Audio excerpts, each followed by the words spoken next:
What's going on, JW Faction? My name is Joshua Williamson. So for this whole video recipe, I'm going to show you my personal favorite method I've ever tried for making chicken tenders. Very easy to make, time consuming, but in the end it's worth it. These taste amazing, so let's get started. So to start off, in this little cup, I have 3 tablespoons of kosher salt. This is going to be a curing mixture that we're going to put on the tenders. To that, we're going to add 1 tablespoon of sugar and 2 teaspoons of MSG. Then I'm just gonna mix those together. Alright, so onto the chicken tenders. Now I'm using 8 chicken tenders today. You can use as many as you want. This is just the default. And also, whenever you get chicken tenders, you'll notice that at the top here, there's a tendon that most people will remove. I would remove it as well if it didn't require you to ruin the tender while doing so. So I'm just gonna leave it how it is. But anyways, we're just gonna take that curing mixture that we made and season it, all the tenders, generously with it. Do it on both sides and make sure they're completely coated in that curing mixture, and a generous amount too, like I said. Then put them in a Ziploc bag, or you could use a Tupperware if you want less waste, and put it in the refrigerator for at least 1 hour. I'm gonna go overnight though, because I really want that salt and the rest of that mixture to really penetrate into the chicken tenders. And also, you will have some curing mixture left over. Don't throw it away. I'll show you what to do with it later. Alright, so it's the next day. Now I'm going to make a flour dredge. Now in this bowl, I have 2 cups of all-purpose flour. To that, I'm going to add 1 tablespoon of salt, 2 teaspoons of MSG, 1 tablespoon of powdered sugar, 1 tablespoon of white pepper, 2 tablespoons of garlic powder, and 1 tablespoon of paprika. Now, what we want to do now is just whisk all those together until they're combined. And we're also going to make an egg wash. So in this bowl, I have 2 eggs. To that, I'm going to add 1 cup of milk.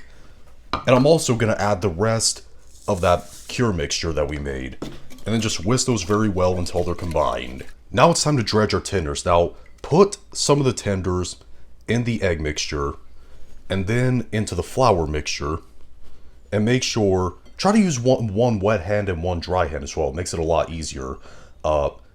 And just make sure the tenders are very well coated in that flour. Then what I'm going to do is I'm going to take them out of the flour and put them back into the egg mixture. We're doing a double dredge. Make sure they're very well submerged in that egg mixture. And then back into the flour. And make sure they're very, very well coated. There's no, wet spots. Make sure you cover every nook and cranny of these tenders. And I forgot to mention, something that you can do that's completely optional is take 2 tablespoons of that egg mixture and then put it into the flour dredge and just mix it in. What that does is it'll create like a more flaky crust. It'll create a more flaky outside on the chicken tenders after they're fried. This next step is optional, but what I like to do after I've dredged them is let them sit on a baking tray for like maybe 5 to 10 minutes. What that does is that the flour rehydrates while it's sitting, and what that does is that it'll help the crust adhere to the chicken a lot better. Preheat your frying oil to 350 degrees Fahrenheit or 180 degrees Celsius and take only a few chicken tenders at a time and drop them in. And you want to let them fry for just about maybe 5 to 7 minutes until the crust is golden brown and you stick a thermometer in one of the chicken tenders and the internal temperature reaches 165 degrees Fahrenheit. After they're done frying, put them on a wire rack and let them sit on the wire rack for at least 10 minutes just so they're not fiery hot when you try to eat them. And I'll finish cooking the rest of the tenders and I'll come back and show these off for presentation. Alright, our chicken tenders are done. Like I said, they were really easy to make. Yeah, they're time consuming, but in the end it's worth it because these taste amazing. This is the only homemade chicken tender recipe I've tried that I was actually satisfied with. Now, these taste awesome on their own, but I personally really like dipping them in honey mustard. And listen to this crunch.